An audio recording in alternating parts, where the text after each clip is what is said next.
is not out there. Our completion is in the Lord. Can you please give God one more hand clap of praise in Jesus' name? So what we learned about at this point also by way of from Macedonia here, let me give us a couple of other things before we finish up here. So at this point, let's go back and take a look. What's this church taught us about something about some things as well. So here's the point, the next one. What have we learned about the difference between believers and unbelievers, Christians and non-Christians, people in the Word versus people in the world from this church in Macedonia? How do we respond to prosperity? How do we respond to prosperity? So let's be very clear about this. So first of all, let's go back and take a look at this. So believers at this point are succumbing to feelings, and then at this point we know this idea of prosperity. So here's what happens. So unbelievers are succumbing to their feelings. Prosperity comes in, they feel like buying something, impulse buying, doing things and not trusting God and asking God. That's what do believers do? Believers deal with prosperity by way of success and favors. Let's talk about this, what that means here. Please read this from. So here's what believer going down the road to failure. Unbelievers on the road to failure. Where do believers go? Down what road? Y'all see this? I hope you're not going down the road to failure. I wasn't up here all this time for us to go to failure. So the believers down the road to success. Unbelievers down the road to failure. Let's read this right here together from Joshua 1:8. Keep this book of the law always on your lips.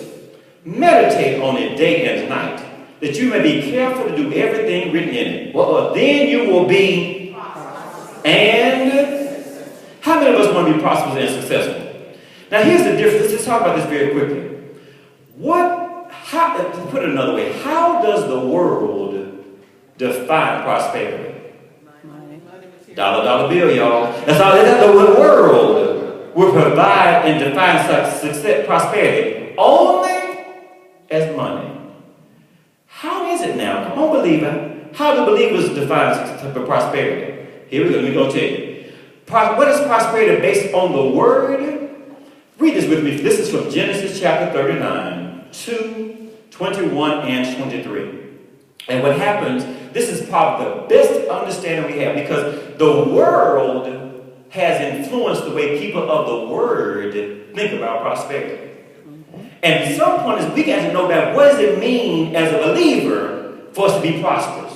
And what we're going to see, it has nothing to do with our bank account. Let's see what it happens. Let's read this together. And let me read in verse 38 what has happened. Is that Joseph has already been, previously, Joseph has been sold by his brothers. He's now kind of in the house of Potiphar. He's in the house of Potiphar overseeing everything. And his wife at this point, Potiphar's wife lied and said he was trying to violate her. So Potiphar had her put into jail. And now he's in jail. Now this is where we pick up. Now so he is now in a foreign country in jail. He is now not at a church picnic. He is now not going to a reunion. He is in a foreign country in jail. Let's read this, please. And the Lord was with Joseph, and he was a prosperous man. And when he was in the house of his master, the Egyptian, but the Lord was with Joseph and showed him mercy, keep going, and gave him favor in the sight of the keeper of the prison. The keeper of the prison looked not to anything that was under his hand, keep going, because the Lord was with him, and that which he did, the Lord made it prosper. So anything in here talk about money? How did Joseph prosper? In a few verses, the Lord was with Joseph, and he prospered. The Lord was with him and showed him mercy and favor. The Lord was with. So as a believer, we recognize at this point, our prosperity is knowing that God is with us. Our prosperity is knowing I'm surrendered to his will. Our prosperity is knowing that God has a perfect plan for your life and a perfect plan for my life, and we're trying to do all we can to stay on that perfect plan. Can you just please give God one more hand clap of praise for the fact that he is with us, and that's how we prosper there as well. So here's what I want we're going to finish up probably with this one or maybe one more. What do we learn about people in the Word versus people from the Word from the Macedonian church? How to become righteous before God. How to become righteous before God. Righteousness, this is what it means. What does it mean? Righteousness means simply what? Being right with God. It's being in right standing with God. Being in right standing with God. Righteousness and righteousness. So how many of us ever thought or heard that our righteousness was based on our behavior? Raise your hand. How many of us ever thought or heard at some point that if you're righteous, it's based on your behavior? So let's make this deal for just a moment. Let's just say that we have right here, let's say that these things represent the sins of people. And would you not agree with me that we tend to think that the people with fewer sins are closer to God, or more pleasing to God, or more acceptable to God? Let's go back and take a look at this and see who this is right here. Let's see. Who is this one? This one says, I was born in Greensboro, went to University of Maryland, and today is my birthday. Let's excuse him. Okay. Got one, empty folder. Let's take a look at this next one, shall we?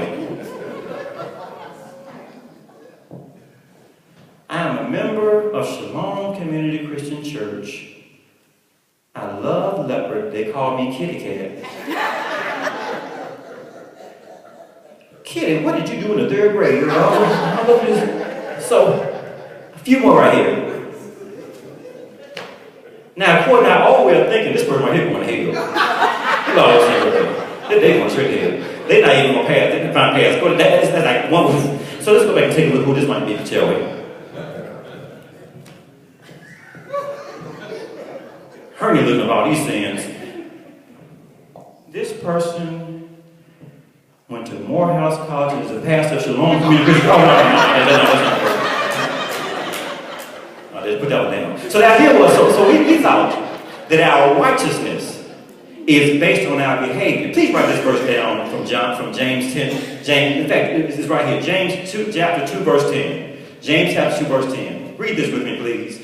For whosoever shall keep the whole law and do what? Yet offend in what? One point is what? Look at the next translation in case you didn't get that one, NLT. Read this, please. For the person who keeps all of the laws except one is as guilty as the person who has broken all God's laws. So what does that mean? There were 613 laws people trying to keep in the Old Testament. You think they can keep them? No. We can't keep them now. So the idea was, so what God was showing them was you can't keep these laws. You need a Savior to make sure you can become righteous for it. You can't. What's this verse saying? If somebody had a day where they only messed up 3 of them, they were just as guilty as the person that messed up all 613. So at this point, God is saying that these people cannot live this righteous life before me. So I'm going to send my only begotten Son to die on the cross so they can be righteous before me. Because they can't do it on their own. But through my Son, I'm going to look at my Son, and because they are in Him, they will be righteous. Our righteousness is not based on our behavior. Our righteousness is based on our belief. Please look at this right here for me, please. So how do we become righteous before God? So here's the question. Is this person righteous according to the world? Yes. Who is it? The Pope. What about this one? Yes. Mother Teresa. Read this one, please. Is she righteous? If she got too much change back and kept it? Yes. Y'all getting kind of weak on me right now. He's like, I still got some money I had last week. So what about this one here? Single pregnant teacher. Worried about is she righteous? Yes. Y'all getting real weak now. What about Tootsie Roll? Is she right? Y'all saying Tootsie Roll righteous? Come on now. Tootsie righteous. In the mirror, that person righteous. Do the person in the mirror. Here's the point right here. So people in the world or Old Testament, unbelievers based righteousness on behavior. People in the Word recognize we base our behavior, our righteousness on belief. Please read this right, but this is this verse, and this will be a part of one of our last points. Romans 5:19. Read this together. For as by one man's disobedience, who was that one man? Adam. What was Adam at that point? He was disobedient. Because of Adam, we were, keep going, were... Who in here met Adam? So, Adam messed up, and we became sinners. Is that right? Is that fair? Here was Adam. I don't even know Adam. If Adam, I don't even know. So Adam messed up and made everybody sinners. But look, keep going. So by the obedience of one, who's that one? Many shall be. What did we do to end up being made sinners? We're just born. What do we now do to be made righteous? Born again. You ought to give God a hand clap of praise. We believe that our righteousness is based not on behavior, it's based on belief. And when I start believing right, I'm going to behave right. I say when I believe right, I'm going to behave right. When I believe right, I'm going to behave right. When I believe I'm an ace 2, I'm going to act like an ace 2. When I believe I'm an extraordinary, I'll act like an extraordinary. At some point, right believing will always lead to right behavior there as well. And so here's what happens here. Unbelievers are moved by what they see or what they hear. Here we believe. Please read this. I love this from Smith Wigglesworth's words. Please read this. I'm not moved by what I see. I'm not moved by what I feel. I am moved by what I believe. And I believe God. Give me a hand. Give God a hand clap. There's some folk in here who believe God. So this Macedonian church reminds us at this point what it is we have to end up doing to go back in and the difference between unbelievers and believers. And the very last point I want to talk about here, what's the difference between unbelievers and believers? The last thing is what we think about, our thoughts. Our thoughts. What does it say again? Mindset matters. Keep going. Same old thinking. Same old. That's where we start with this point. If you want some new results, new mindset. Please again, change your mindset, change your life. Thoughts. Please read this with me. When you control your thoughts and emotions, you control everything. Somebody say amen to that right there. You know that's correct right there. Here's the next one. He who controls his thoughts controls his own destiny. So all right now, so this we're going to finish up with this about this mindset. I got to set my mind on the word. How many thoughts do most people have every day? 12,000. Look, Sister Wanda, look at her notes. All right, so 12,000. That must be a bit of bill in the house. 12,000 to 60,000 thoughts a day. Am I going to go to church? Am I not going to go to church? Am I going to be on time? Am I too late? Am I going to go where I'm going today? All and every day, 12,000 to 60,000 thoughts a day.